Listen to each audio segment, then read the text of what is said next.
È la più grande teoria del complotto della storia della musica. La teoria dei 432 Hz.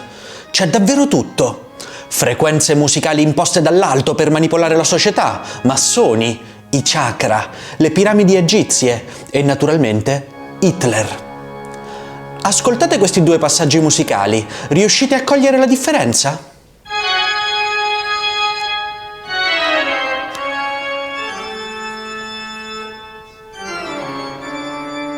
Il primo è a 440 Hz, l'attuale standard di accordatura mondiale.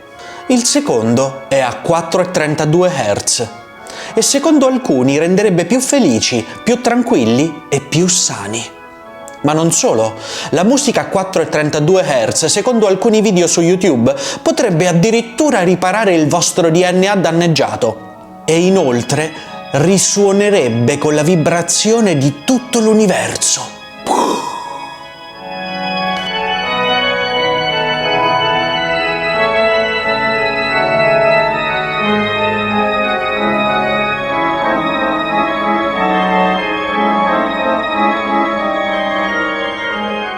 Ma sarà vero? Scopriamolo insieme in questo video.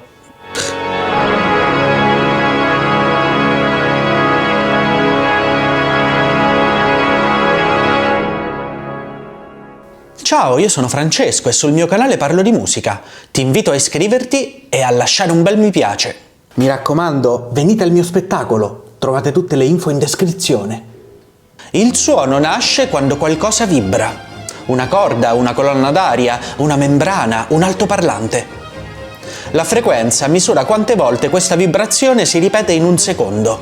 Dire 440 Hz significa dire che l'aria vibra 440 volte al secondo. Immaginate una linea di frequenze musicali. Ogni frequenza è una nota, ma da dove cominciare a nominare le frequenze? Noi oggi per convenzione partiamo da una nota precisa per posizionare tutte le altre. Il La sopra il Do centrale del pianoforte, che in tutto il mondo per convenzione corrisponde a 440 Hz. È proprio la nota che sentite quando l'orchestra si accorda.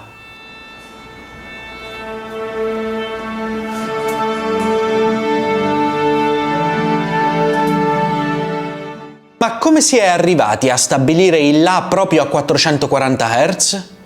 È qui che inizia il vero complotto. Immaginate Hitler insieme a Nikola Tesla su una piramide, con tutti i chakra aperti. Questa immagine riassume bene la teoria dei 432 Hz. E ora immaginate un video su YouTube di 11 ore a base di 432 Hz per la guarigione fisica e spirituale.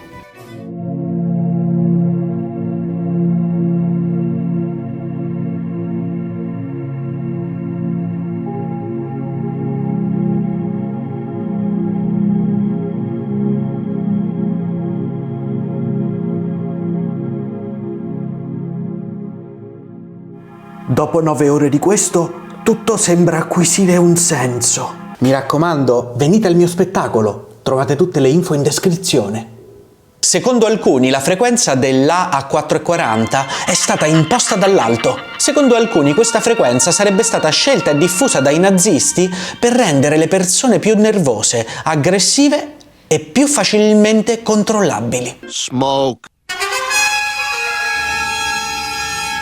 Lo standard dei 440 Hz venne introdotto solamente nel Novecento inoltrato. Pensate che prima dell'Ottocento non c'era modo di misurare la frequenza di una nota. Bisognerà aspettare la metà del 1800, quando si diffusero strumenti come il tonometro o la ruota di Savart. Sembra divertente la ruota di Savart, non so come si usa, ma allora prima, qual era lo standard di accordatura? Non esisteva. Se osserviamo gli organi più antichi, che sono una testimonianza di come accordavano nel passato, oppure gli strumenti antichi costruiti nel passato, notiamo come la frequenza dell'A variasse da città in città. Poteva capitare che Bach utilizzasse organi a 4,15 Hz, mentre Handel a 4,23. Mozart utilizzava pianoforti a 4,22. Il La in Europa oscillava tra i 322 Hz e i 563 Hz. E oltretutto un altro dettaglio da non trascurare è il principio per cui agli organi e agli strumenti a fiato piace cambiare, come alle scale di Harry Potter. Ma tenete d'occhio le scale, a loro piace cambiare. Infatti l'intonazione di un organo o uno strumento varia a seconda della temperatura e della pressione dell'aria. L'intonazione di un organo antico può variare anche di un semitono tra estate e inverno. Come vedete, non serve scomodare gli Anunnaki per avere i 432 Hz, basta aspettare l'estate. Oltretutto, il discorso sui temperamenti complica ulteriormente la questione. Noi oggi accordiamo tutte le note alla stessa distanza, dividendo il range di frequenze di una scala in 12 parti uguali. In passato era diverso. Perché non fate un bel complotto sul temperamento equabile? Se volete saperne di più, recuperatevi il mio video sui temperamenti. Comunque, cosa ci insegna tutto questo? Che forse la frequenza di accordatura del La non è poi così importante e la musica a 432 Hz è solo leggermente più bassa di quella a 440. E oltretutto anche oggi spesso si usano accordature diverse nella musica antica. I clavicembali hanno addirittura una pratica levetta per passare dai 440 ai 415 Hz. Ma allora quando è nata l'idea che il La a 432 Hz avesse poteri magici straordinari? C'è chi dice addirittura che ci sia un legame tra questa frequenza e le proporzioni delle piramidi. C'era un tizio da Joe Rogan che diceva questo. In passato le differenze nazionali tra le frequenze di accordatura hanno acceso molti dibattiti in realtà. Persino Verdi in una famosa lettera di fine Ottocento si lamentava di questo. Perché dunque la nota che ha nome La a Milano dovrebbe diventare Si bemolle a Roma? Mettiamo caso che questa teoria del complotto sia reale, sia vera. In fondo se metti della sabbia su un subwoofer ottieni delle strane figure misteriose.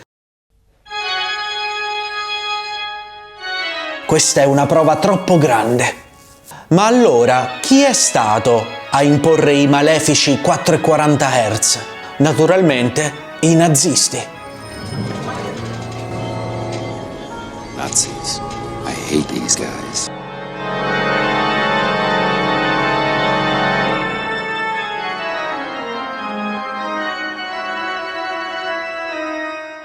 Nel XIX secolo nasce un problema pratico. Ogni città, ogni teatro, ogni orchestra suona con un'intonazione diversa. Nel 1859 il governo francese prova a mettere ordine stabilendo ufficialmente il La a 435 Hz. Qualche decennio dopo in Italia Giuseppe Verdi sostiene un'intonazione leggermente più bassa, intorno ai 432 Hz, che secondo lui rendevano il suono più ampio e più naturale per la voce. In effetti, se la musica è leggermente più bassa, suona più calda, più avvolgente e anche più facile da cantare. Nel frattempo però nel resto d'Europa succede l'opposto, l'intonazione tende a salire, un La più alto suona più brillante, più teso, più potente, è perfettamente in linea con l'estetica tardoromantica. Si arriva così gradualmente verso i 440 Hz. All'inizio del Novecento in Germania il La a 440 era già ampiamente diffuso e venne consolidato durante il periodo nazista. Hitler amava Wagner, che si era fatto portavoce nell'Ottocento dell'accordatura a 440. Dopo la Seconda Guerra Mondiale, in una serie di accordi internazionali, si decise di fissare definitivamente lo standard. Nel 1955 a Londra il La a 440 Hz diventa l'intonazione di riferimento per tutto il mondo. Ed è proprio qui che nasce la teoria del complotto. Secondo alcuni questa frequenza sarebbe stata scelta e diffusa dai nazisti per rendere le persone più nervose, aggressive e più facilmente controllabili. Smoke. Da questo nucleo originario la teoria dei 432 Hz si è accresciuta. Su internet trovate legami tra questa frequenza e le caratteristiche costruttive dei monumenti antichi come le piramidi, oppure legami con la frequenza del battito cardiaco, legami con l'acqua e le costellazioni. E naturalmente c'è anche lui, il boss dei complotti, Nikola Tesla, che ci assicura che il 432 suona meglio. Insomma, questa teoria è diffusissima. All'origine di questa diffusione c'è un famoso complottaro americano, Lyndon LaRouche, che che negli anni '80 si fece portavoce della teoria influenzando personaggi come Pavarotti. In Italia nel 1988 ci fu addirittura un disegno di legge per tornare a 432 Hz. E voi? Credete che questa teoria sia vera? Trovate la musica a 432 più piacevole? Ma a questo punto accordate a 4,15 come si fa nel barocco, che è più o meno una media di tutte le varie accordature che abbiamo riscontrato nella storia della musica antica. È ancora più basso, 4,15 è meglio. Ringrazio tutti gli iscritti, tutti gli abbonati e vi annuncio che ridarò i miei spettacoli dal vivo perché ascoltare la musica classica. E niente, io vi saluto, ci vediamo al prossimo video. Ciao ciao! Are you smoking yet?